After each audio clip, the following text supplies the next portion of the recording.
Welcome to California Now, a podcast produced by Visit California. I'm Soterios Johnson. This episode, we'll talk with Chef Curtis Stone about his new series, Field Trip, which filmed an episode in Mendocino and Sonoma County wine country. For us to show up with our crew right in the middle of harvest was not ideal for them, but amazing for us because we got to see that whole process of picking. It's very intense. And we'll talk about some of the best places for families to hit the trail with the author of 50 Hikes with Kids, California. We'll also go on a Southern California taco tour that includes everything from hole-in-the-wall joints in LA to a Michelin star taco temple in Costa Mesa. I go and I always buy extra containers of their salsa and drink it because their salsa is so good. It's fresh. You just taste fresh tomatoes and onions so much. Oh, it's amazing. My cousins and I all drink it like shots. That's all coming up on California Now.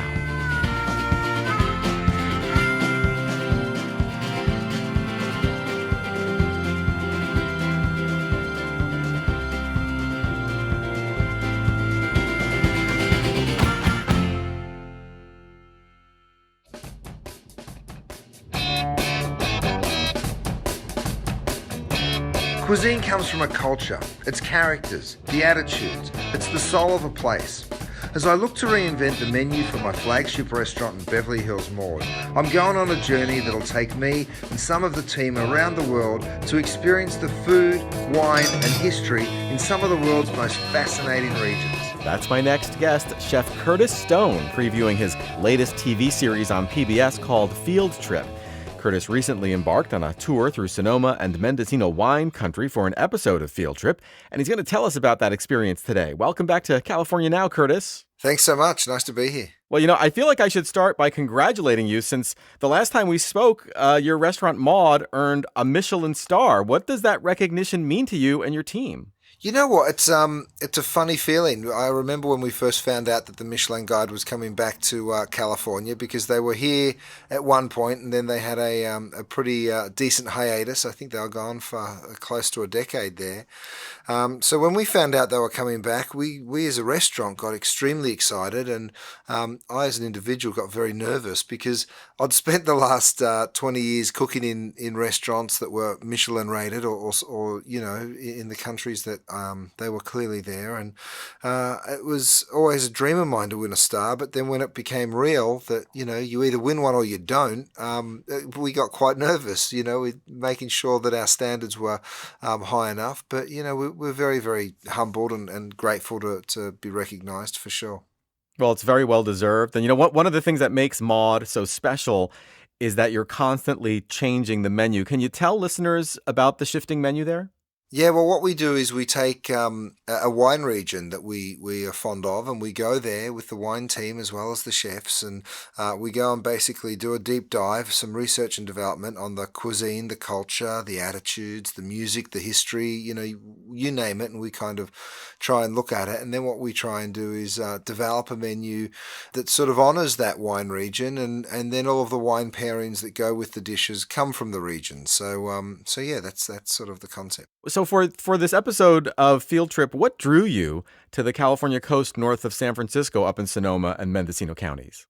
Well, I mean, you hear so much of Californian wine, and justifiably, right? There's beautiful areas like the Central Coast and Napa, and Sonoma is probably not quite as well known as Napa, and Mendocino absolutely the quiet achiever. So right. We sort of course we know a lot about those areas, but we did want to go and really research and understand what made them unique and different, and why these incredible wines are coming out of the area. And so that was sort of the impetus for wanting to go up there, and it bridges this beautiful part. It's coastal, but it's not all on the coast, if you know what I mean. And Sonoma sort of has some beautiful countryside and some very interesting attitudes, and still quite innately Californian and hippie kind of producers and growers that we wanted to go and meet and understand more about.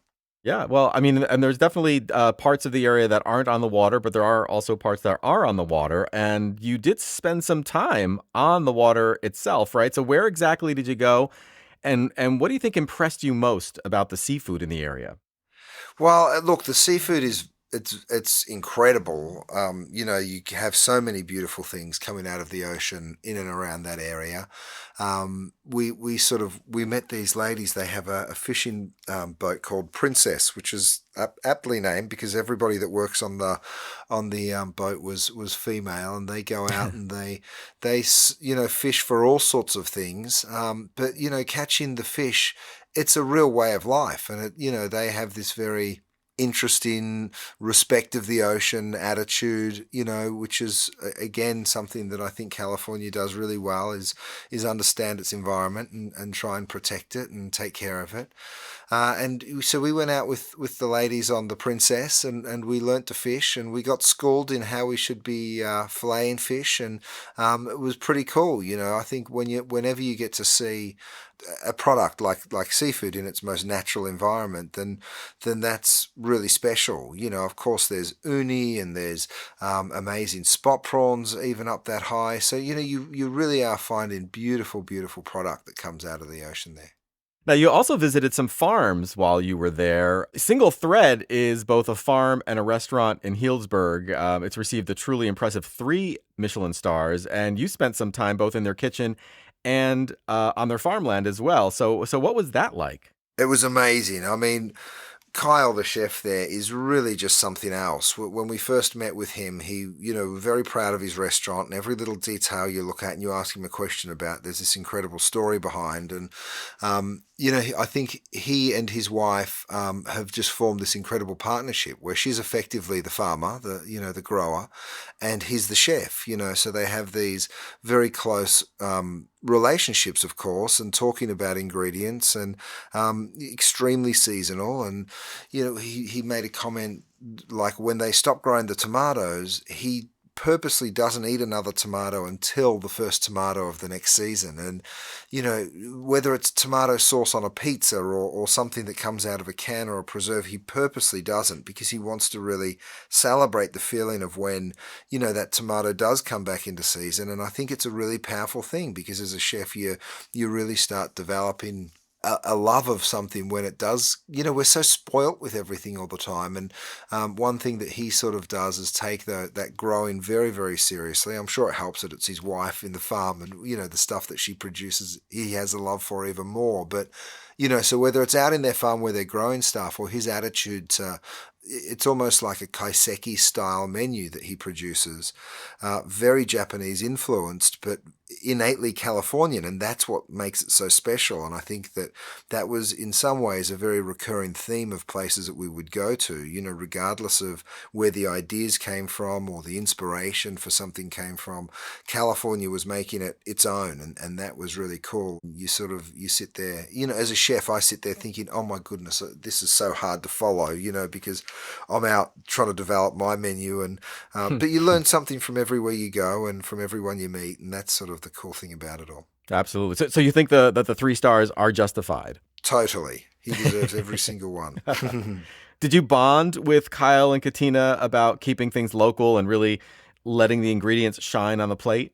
Absolutely. I mean, Kyle's such an inspiration in the kitchen, and it's rare that you meet somebody that, normally when you meet someone that's achieved 3 stars, they started 20 years ago, and then they won their first star 10 years ago, and then a few years later they're recognized with the second, and then the third one comes, a long way down the track, and it's literally a life's work. And I feel like what Kyle and Katina had done was really map out their dream, and I think that's a really interesting attitude to have, and he'd sort of gone and worked in a variety of different places and worked in Japan. And this isn't a restaurant that's a slow evolution. This is a restaurant that was purpose built for this purpose, to really stand out and do things differently, and to just be refined beyond belief. And the flavors in the food and the execution, all of the little mindful details that go along with the dining room. He had silk screens that had the DNA of different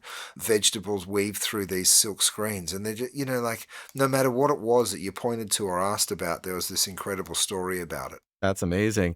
What else did you experience up in wine country? I mean, I'm sure you had to sample some of the local grape juice, I'm guessing. We sure did. We went to an incredible winery called Literai, and it's a biodynamic. Well, I don't think they're certified biodynamic, but they practice biodynamic practices. So, very, very interesting way of growing grapes, and a very, it's like organic on steroids is probably my amateur description of what biodynamic farming practices means. It's all about composting, and it's about working within lunar cycles, and it's very complex and very hard to sort of, every time someone explains it to me, I stand there with my mouth slightly open, not in my head, but not necessarily taking it all in. But, I think what you need to know is it's an incredible way of farming and growing and respecting the earth. And, we were lucky enough to be in Sonoma during harvest, and for a winemaker it's an extremely important time. I think if you think about it, they've got different grapes that are growing under different conditions, even though they're within the same area. You might have one side of a hill that gets a little more morning sun and another one that gets a little more afternoon sun, and that will cause the grapes to behave slightly differently. So Right. you might want to pick the east side of a block in the, and then the west side, you might not pick it for 4 or 5 days after. So the winemakers are, they're out there testing the Beaumet or the sugar levels in the grapes, and they're tasting things and making decisions as to when to pick. So for us to show up with our crew right in the middle of harvest was not, ideal for them, but amazing for us, because we got to see that whole process of picking. We also got to see the attitude that they have, during harvest. It's very intense, and it's very, that they're actually, the winemaker at Literai said to me, if I'm a successful winemaker, I might get to do 30 or 40 vintages. And, for a chef, that would mean you get to make 30 or 40 recipes in your life. And of course, us chefs, we do that in a month. So, Right. very, very important time. And it goes to show just how important it is for them to get it right. And we were lucky enough to be there. We also went to a little vineyard called Small Vines, and they do a little foot stomping with their grapes. So Ben, our wine director, and I got up in a tub and we did a little foot stomping. So I was even amazed that even still happens. But I guess as a control, they do stomp just a small amount of the grape. So, that they want to get a little bit more skin contact or develop the tannins in a certain way. So, we got to partake in that as well, which was amazing. Literai is known for their Pinot Noir, right? So did learning about the whole process that they go through make you enjoy it that much more? It really did. I mean, I'd tried Literai's wine many times, and I don't profess to be the expert in-house. We've got sommeliers that do an incredible job of that. But, I think really understanding where the wine comes from and how much care goes into it. And when you see such a natural display of farming happening, then it really does give you a beautiful feeling about trying those wines, and there at Literai, actually, we were lucky enough. There was a thing called a punch down happening on, which almost sounds like an illegal fight. But what they do is they press the fruit. They put it all in these stainless steel vats, and then, of course, all of the skins and any of the seeds will sort of rise to the top of the barrel, and you have to punch that back down into the big vat. So they asked me if I'd like to do it, and I, of course, jumped at the chance because the fermentation is starting to happen. But then they explained to me that I'd need to be on a harness and up on this plank of wood, pushing those grapes to the bottom of the tank. And let me tell you, it is really hard work. I think we think of winemaking as this beautiful romantic thing that a winemaker does, and it's all very sophisticated and very easy. But there's a lot of hard work, and it's agriculture at its very core. And just being reminded of that is awesome. Yeah, it's not just all kind of like artwork, or it's science, and it's physically challenging too. Exactly. Yeah, absolutely. Well, it's so great hearing about your trip, Curtis. I can't wait to see the Mendocino Sonoma episode that's coming up. What advice do you have for listeners considering a trip to the area? Oh, look, there's just so much to explore up there. It really is. It doesn't feel like it's been affected by mass tourism, which is amazing. I love that. Whenever I travel anywhere in the world, I'm always looking for a really authentic, place to go and find. And, we stayed at a hotel called the Fairmont, which was really great. And there's sort of, I think the whole region embodies the fact that there's a ton of incredible wine tastings to do. There's so much to go and explore and find. There's amazing Mexican food, believe it or not, and that's one of the best things about being up there is, whether it's the beautiful Mexican restaurants that you can find and literally just walk up to, or whether you want to go and eat in beautiful fine dining restaurants like the Single Thread that we were talking about, and even just around that area in Heidelberg, there's all sorts of beautiful places to go and eat. So I think take your time. If you think you're going to give yourself a few days, double it and give yourself 5 or 6, because there's beautiful shopping. The wine country is just magnificent and the food's phenomenal as well. Well, Curtis, it's always such a pleasure to have you on California Now. Thanks so much for joining us. My pleasure. Thanks for having me. It's been really fun. Chef Curtis Stone hosts the PBS series Field Trip and oversees 2 critically acclaimed restaurants in Los Angeles. His website is curtisstone.com, and he's on both Twitter and Instagram at Curtis Stone. We'll have links to all the places we discussed today on our website, visitcalifornia.com/podcast. This is California Now.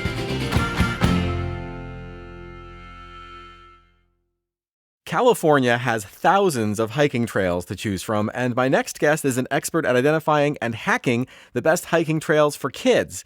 Wendy Gorton is the author of 50 Hikes with Kids California, a great book for parents or grandparents that tells readers where to go and what to do when they're on the trails. Welcome to California Now, Wendy. Thanks, Soterios. Thanks for having me. So excited to share this today. Very happy to have you on and to talk to you about this stuff. I mean, let's jump right in and talk about 50 Hikes for Kids California. What do you think makes California such a great place to go hiking with kids? Oh my goodness. Yeah, you put your finger, if you close your eyes and put your finger anywhere on the map, I just did this weekend leading a hike with kids up in San Francisco. We closed our eyes and we put our fingers somewhere and I had them open up and I said, what does that look like? It's green. Oh my goodness. It's high. We're in the mountains. And then we close our eyes and do it again. We're in a river. Close your eyes and do it again. We're at the coast. So it's just such a diverse and magical place, 160,000 square miles. And if you go 2 hours, it's completely different. So it's just one of the most biologically diverse, geographically diverse, and it's super accessible to other things you might be visiting. You hop on a highway, take the open road, and, you might be visiting some of California's greatest features that you can go see. So many easy ways to also squeeze a hike in while you're at it to see some of the magic around you. One fun element that you include with these hikes is scavenger hunts, like plants and animals and geologic features that kids can look for during each hike. Tell us why that's a great way to get kids excited about hiking. In most hiking guides, you'll find in the narrative, it'll say to look for things, but we wanted to turn that on its head a little bit and make it really pull out the things that they might find. So I worked with rangers from each of the parks to identify what might be the most common items that they'd find. And then we have a big juicy picture of each one in different seasons. And so some of those might be plants, some of them might be actual animals or their tracks or even just their sounds. And then those are all displayed kind of side by side, 5 different visual items that they can look for while they're on the trail. And if they don't find them, we hope that they think about why they didn't, maybe come back and visit. But really, it's meant to be an item to read before they come, or maybe pop it open during lunchtime and be like, did we hear that? Did we hear the pica in the rock? No, let's stop for a few more minutes and maybe listen carefully, see if we can't find that pica. And I find that kids are really motivated to actually stop and try to find that. And then it's a good kind of nature life lessons after to be like, we only got 2 out of 5. It's kind of like Pokemon and catching them all, that they're motivated to come back and do that. You organize your book around 8 geographical regions, and I'd really love to talk to you about a few of them. I was thinking we'd start with the desert. What would you want first-timers to know if they're thinking about a desert hike with young ones? Oh, man. 1, definitely go. It's so weird and wild and fun. And if you're planning a trip to California, it just has to be on your list to drive through at least and stop. And I hope hiking, if you are planning a road trip, is such a great way to stop and do some of these 1 mile, 2 miles, just to get a taste of the region, even if you're, blowing through to Los Angeles. And we wrote the book to really mirror the Pacific Crest Trail and like going up from the very bottom of the state, making your way all the way up through. And the language is really thinking of kids following the highways that take you all the way up north. So the book begins right smack in the desert. And when you're preparing to go out to the desert, obviously looking at, we call it an adventure bag, and co-planning your bag with your family, and thinking what are those great snacks that your family needs, your first aid kit, plenty of water in your trunk, making sure you look at that map route before you head out, planning your gas. What's really great about the desert hikes that I've chosen, they are all really close to hubs nearby, right off highways, no gnarly driving roads that you're going to have to get there. I had a really cool talk with, there's a gal named Liz Thomas. She's does the PCT for speed hiking. She's wonderful. And she talks about gauges on your body. And like as a speed hiker, you think about, my thirst gauge, my heat gauge, my tired gauge. And so I talk about that when I lead hikes with organizations, with families. We stop before and we say, what are your gauges? What do you feel right now with your energy level, 1 through 10? And kids are really responsive that way. They'll tell you, man, I'm a 5 right now. And so that's your cue as a parent. Let's find shade. Let's take a half hour. Let's hang out. So I really encourage, especially before the desert, doing that as well. And just starting to have that language with your kids of understanding their body, understanding limits, and doing that while you're preparing and out in the desert for sure. Yeah, it's a great learning opportunity. Mm-hmm. One of the 50 hikes in the book is called Hear the Boom at Kelso Dunes. Mm-hmm. It's a 2.5-mile hike south of Baker. What's great about it? Oh, man. Well, one, whenever you shoot from Los Angeles to Vegas or Vegas and back, we've all done it. My college days, done that drive about 20 times in my life. But, only about 5 years ago did I ever go explore Mojave. And the Mojave National Preserve is just this magical gem. You're coming off the highway, you wouldn't even expect it. But on your way there even, I saw this last time we went, 2 desert tortoise crossings on the highway. We stopped, we watched, magical. You get out of your car and it's really just a short half mile before the dune starts. Once you get there, it's really fun to trudge up. Great cheat grasses coming out. You're looking for lizards coming out of the sand, and feeling what's happening with the sand itself. The coolest part is what's known as this really crazy scientific phenomenon called the booming dunes. They're not entirely sure. I've asked the rangers out there. They're not entirely sure what causes it. But as you're walking, and only a few dunes in the world create this, you hear this booming sound as it's falling down the sand. So it's super fun to try to create it, making sand angels. It's just such a neat environment we aren't normally in. And then you also get this added benefit of being at the top of the dune when you're done. You really feel like you're a million miles away from Los Angeles or Vegas.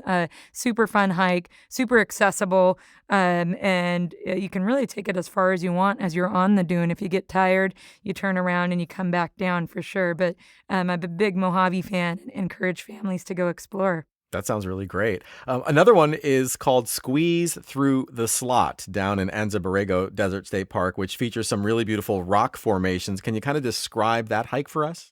Oh, yeah, man, it's such a wonderland. We don't have a ton of these slot canyons in California. And so as you're planning a trip and coming through, it's a few hours outside of LA, but so worth it, especially if you're making other stops or doing the LA to San Diego run. You got to head east and stop at Anza Borrego. Once you get there, it's fun adventure light. Again, you're actually canyoneering, and it's an accessible canyoneering in that you really just park. It's just a couple miles off the highway. You park, and then you just descend down into this super narrow canyon. And I love at the end, you can, stop through. There's yummy places at the end of each hike. So I always encourage that as well, is to stop and explore some of these neat little towns that are nearby, and go into their local diner. And I note that for each hike, a place to go, we call it treating yourself afterwards. And it's one of my favorite parts, even as an adult, of hiking, is when I go explore a new city or a new place, I go get a hard-earned treat or reward. So that's 2 reasons why I love Anza Borrego for sure. All right, let's go next to Central California and the Sierra. You titled one item there, Cross the Footbridge over the San Joaquin River. It's a 2-mile hike northeast of Fresno. What sticks out about that area? You know, this is really great. The Central Valley is such a key component in between understanding the entire geologic diversity of California. So going on this one in the gateway to the Sierras and to Yosemite, so many families come and visit, come through Fresno. I really encourage before you head up there to stop and understand how the San Joaquin River, the third largest river in California, how that runs through and is the lifeblood really of California. And to do that, this hike is so wonderful in that you work your way down, not too far down. All of our hikes are under 1,000 feet elevation, so you're not going to get too pooped.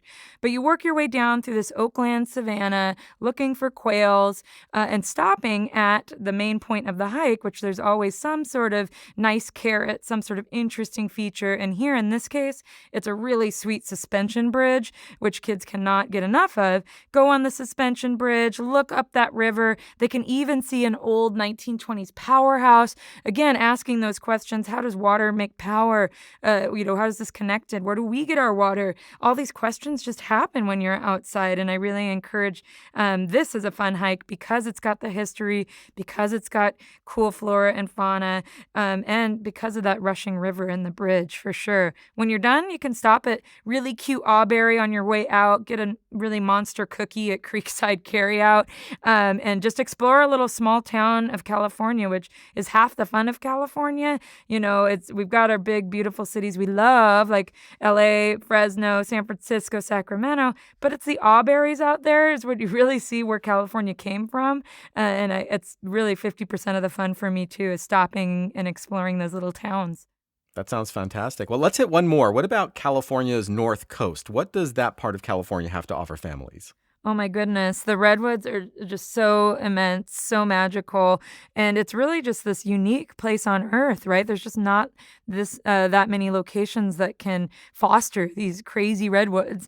And it's also just this cluster of state parks, national parks. It's just the freeway that runs on down from Crescent City. You're really just experiencing a theme park almost of national parks, visitor centers, great places to eat all along the way. So, of course, it was really hard to choose from 50 hikes from everything that's available. So we really plucked just a few from each region. And for here in the Redwoods, we plucked just a few. But this taster, you really cannot beat it. I mean, if anyone says they don't enjoy hiking, if you go out into Fern Canyon, you come right off the highway. It's a kind of an adventurous road that goes down to Gold Bluffs Beach. Immediately, even before you hike, talking to your kids about, did you know that they found gold in this sand? What would you do if you found gold in this sand? It ended up not being feasible for mining, so that's why it's called Bluffs. Right. But even from there, you can camp there when you're done. And all of the hikes, if there is camping within 5 miles or so, we put that in there too. So as you're planning your trip, to include campgrounds as well as hotels into your road trip, because they're all so beautiful. Gold Bluffs Campground is one of the most beautiful places you can camp in the state. And this is all before you even get into Fern Canyon. The walls are 50 feet high. It's just this narrow, lush green canyon. And you're, it's not all just trail. You're kind of bouldering up a couple little rocks. There's stream coming through. You're looking at what's under things, what's over things.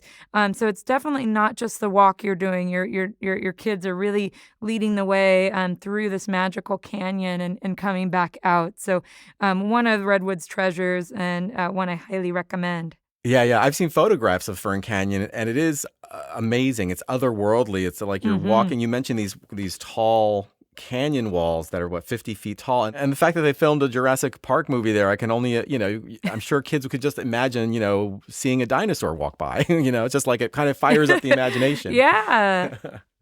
Totally. And I encourage families too to do that and encourage play. Like, why not reshoot the scene of Jurassic Park coming down there? Someone be the dinosaur, someone be the filmmaker. And so I encourage outdoors to be that kind of playground, and for parents to help be that catalyst to encourage that curiosity and play and wonder out in the trail. Absolutely. Is there anything else you want to make sure that parents or grandparents or anyone with a kid in their life should know when planning to hit the trails in California? Yeah, one is just do it, grab a map. If it's not this book, go online, find things, make sure that you're getting outside of your car and experiencing that, because if you come to California and don't, you're really just missing what is so magical about this state. And I also encourage you all to be naturalists. At the back of the book, I have a cool plant identification chart that can just help families be able to start thinking about that and identifying some of the beautiful wildflowers. If you're coming out for California's wonderful wildflower season, start being that naturalist with your family. And you can use cool apps. We talk about iNaturalist out of California Academy of the Sciences. A lot of folks leave their phone in the car or want to escape nature, but I encourage to at least, use mapping, use your photographs sparingly while you're on the trail to enhance the adventure. And something like that can help you click a picture of a wildflower and identify it using a cool app like that. So I really hope that parents get out there, start engaging their kids on the trail, and of course, start becoming these family naturalists to appreciate all the plants around us. Well, this has been really great, Wendy. Thank you so much for joining us on California Now. Thanks for having me. Wendy Gorton is the author of 50 Hikes with Kids, California, available on Amazon and other booksellers. You can find her on Twitter at Wendy Gorton. As always, we'll have links and more info on our website, visitcalifornia.com/podcast. This is California Now.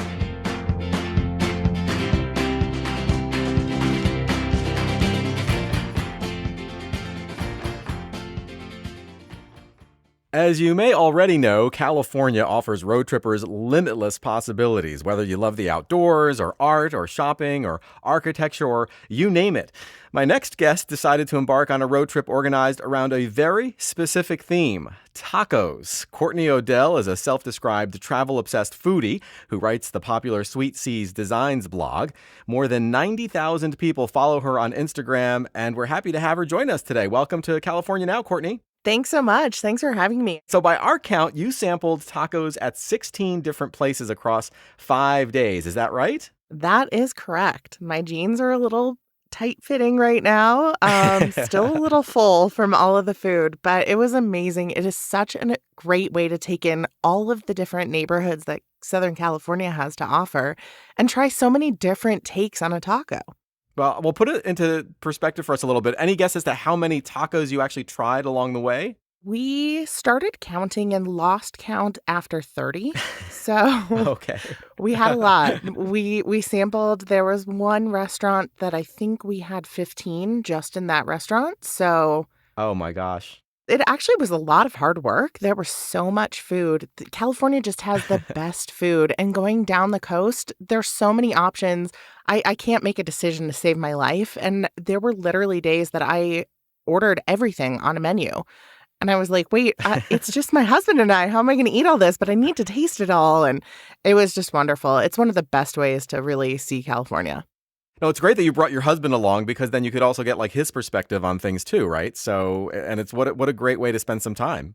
It was a wonderful way to spend time together because my husband and I have a lot of similar foods that we like to eat, but we also like a lot of different things. So it was neat to see what he really liked, what I liked, to order different things that we wouldn't necessarily order for ourselves and try something different. And it was cool to just focus on one thing, eating really good tacos, to kind of travel our way down the coast. So before we dive into the many different places you visited, what kind of like high level perspective did you get on the taco scene in Southern California? There is nothing like what California offers in the form of tacos. And I know that's such a silly thing to say, but you have so many different cuisines that all come together in one small area. And when you think about it, like LA and San Diego are not really that far apart. They're pretty close together, but they're worlds apart when you think of all of the different towns in between LA and San Diego and all of the different cuisines that are there.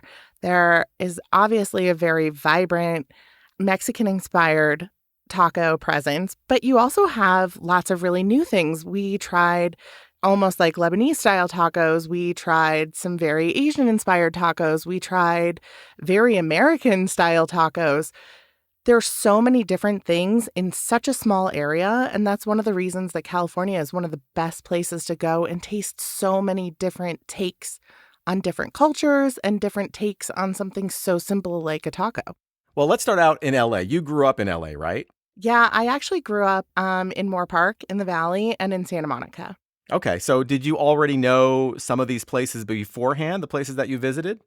Yeah, actually, our first stop on Alvera Street, Cielito Lindo, I used to go to with my grandma when I was a little kid.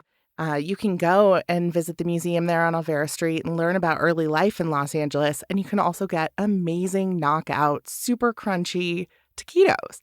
We used to go there all the time for their taquitos. They're covered in this really, really cooling, creamy avocado sauce on the top. It's so good. And it was really special for me to go back and taste these taquitos that still taste exactly the same as they did when I was growing up in LA. We probably don't have time to ask you about all of the tacos that you tried, but looking at your itinerary from north to south, can you kind of call out a few of the highlights? Like what's another good spot or two in the LA area? Definitely. In Los Angeles, Mariscos Jalisco, which is a food truck, it's actually just a food truck in not the most popular part of town. It has the most unreal shrimp and potato tacos. They actually stuff the tortilla full of shrimp and potato, which if you haven't had a shrimp and potato taco, it sounds like it might be kind of a mismatch, but it is life-changing. Oh, really? They stuff the shrimp and the potato inside the taco and deep fry it all together. And then they take it out of the deep fryer, top it in a watery, tangy, delicious, fresh salsa, and then slap some avocado slices on the side. So you got this incredibly crunchy taco. It literally was crunchy to the very last bite, even though it was sitting in like a soupy salsa. It was just unreal. It was amazing. It was so good. And it's really cheap. It's quick. It's the best. Okay, that one's going on my list. What's another spot in LA or the LA area? I cannot visit LA without stopping at Tito's Tacos. So when I saw that Tito's was on the list, I was ready to go. My husband and I got there right when they opened. They open early. You can call in your order. Tito's in Culver City is just legendary for me and for my family. We love Tito's so much. I go and I always buy extra containers of their salsa and drink it because their salsa is Oh my so gosh. good. It's really watery. It's fresh. You just taste fresh tomatoes and onions so much. Oh, it's amazing. My cousins and I all drink it like shots. We just love their salsa so much. That is hilarious. It's so funny, but their salsa's so good. They come with chips and salsa on the side of the tacos, and I'm always like, no, but I need like a lot more. You need to sell me more. And they always kind of laugh at me, but I swear that stuff is gold. That sounds amazing. So what about Orange County? Did you go to Taco Maria, the Costa Mesa restaurant that earned a Michelin star? We did. Taco Maria was one of the highlights of the trip for sure. I've spent a lot of time in Costa Mesa. I love every time we get to visit Orange County. And you might not think of Orange County as one of the up-and-coming food spots, but you should. Orange County has so many delicious restaurants, and Taco Maria at the mix just blew our minds. What does a taco restaurant that has a Michelin star, what does it do that takes it to that level? The flavors that we had in these tacos were insane. So all of the tortillas at Taco Maria are pretty much the same. It's a little bit thick. It's a blue corn tortilla, and every taco starts on that, which was kind of neat because we were able to compare the different flavors. Then we had a black cod taco. We had a vegetable taco. We had a pork belly taco. They just blew our minds. The flavors that you had with them just weren't necessarily things that I would think of. The tocino tacos with pork were topped with like a pear slaw that cut through the really fattiness of the pork and brought this like bright, sweet mix to it that helped you get through. So it didn't seem overwhelming. We had a chicken mole taco that had really, really beautiful mole sauce. I could have ordered the sauce on the side and just drank it with a straw. It was so good. The vegetarian tacos with a mushroom chorizo, it was such an interesting flavor. It tasted like meat. I knew it was a mushroom chorizo, but just there was a meaty bite to the taco that if you were vegetarian, if you're vegan, you were able to get that really hearty, filling bite into your taco, and it really tasted meaty. And the black cod tacos, it was a simple fried piece of black cod that stayed crispy through the whole taco. It had grapes and cabbage and scallion aioli. It was so beautiful. My husband, in the middle of it, stopped taking a bite and said that it was transcendent. And he kept saying it over and over. The black cod taco at Taco Maria was just one of our absolute favorite bites of the trip. Yeah, that sounds great. Anywhere else in the OC that stood out? We went to Playa Mesa for dinner and had a sampling of their tacos, and it was unreal. They had great cocktails. The vibe was great. There were a lot of people that were coming in to listen to music and hang out after work. All of their tacos were great, but I'm actually going to recommend a dessert at Playa Mesa and Costa Mesa. Chef had a tasting flight of paletas for us, which are little lollipops. He actually mixed gelatin into the lollipops so they don't melt as quickly. So they were sitting on our table and we got to sample them. And it took about 10-15 minutes for them to melt so we could really work slowly on them. It was the greatest way to finish a meal. They were light and sweet, but not too sweet. It went with the tacos perfectly. We were beyond stuffed. And when he brought it out, we were a little scared. Oh, we can't eat even a drop more. But it was the perfect way to end a meal. It was nice, sweet, crisp, everything you wanted in just a really unique popsicle. That sounds amazing. All right, let's talk San Diego County now. Were there any standouts there that you must recommend? That you tell people you have to try this place when you're there? Definitely, there were two. So first, we stopped in Oceanside. And in Oceanside, we went to Local Tap House, which is not specifically a taco spot. But on their appetizer menu, they have calamari tacos. And their calamari tacos are sliced. It's a long strip of calamari. So it's not calamari like the appetizer that you're thinking, but it's fried in the same way. So when you bite in, there's a ton of slaw on top. It's a crispy taco with fried calamari in it. It was amazing. It's wonderful. It's right near the Oceanside Pier. You can explore through Oceanside, get a little bit more of a laid-back surf vibe, and then hit the road down to San Diego, where you can take in all of the tacos at Puesto. I loved Puesto. I could eat all of their tacos all day long. We sampled 10, I believe, of their tacos. It was just, their tacos were amazing. Puesto was just an out of the ballpark home run from start to finish for us. What do you think it is that made the tacos at Puesto so great? I think that they were really creative with their tacos, so they put a lot of fresh spins, some similar to what we had at Taco Maria. They have the same tortilla for everything. It was a much thinner, but still blue corn tortilla. And then the way that they plated everything was so artistic and creative. They made sure that they really balanced, you always had something crunchy, you always had something crisp, something cooling, something creamy. They just really, really played with their flavors and textures in a way that made you want to keep eating. Well, Courtney, this has been so great. You've got me craving tacos right now, but I'm still going to thank you for joining us on California Now. Thank you so much. It's been a blast. Courtney Odell writes the Sweet C's creative lifestyle blog, which you can find at sweetcsdesigns.com. You can also follow her on Twitter and Instagram at sweetcsdesigns.